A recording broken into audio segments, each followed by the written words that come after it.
What's up guys, it's Kevin from K-Squared Fitness. Today I'm going to be breaking down the front squat.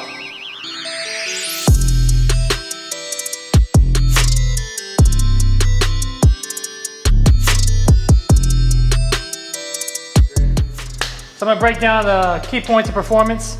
So anytime you're doing a squat, the first thing you should always be doing is you should be aware of your hips and locking in your core. And that starts, core doesn't just mean your abs, it means your trunk, it means your glutes, it means all that. So internal, external, this is the position that you're squatting. You're screwing your feet into the floor and that locks in your hip. So I've talked about this before, but if you measure your thumbs on everything that you do, front squatting, pressing, deadlift, cleans, all that stuff, it should be the exact same grip. So measure your grip, get this up on your shoulders, trying to get your elbows as high as possible.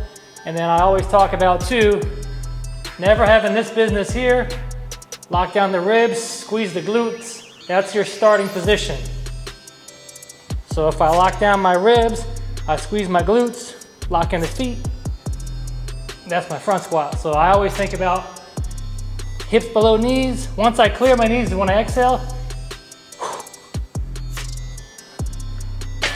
I'm gonna show you from the top now. Okay, here.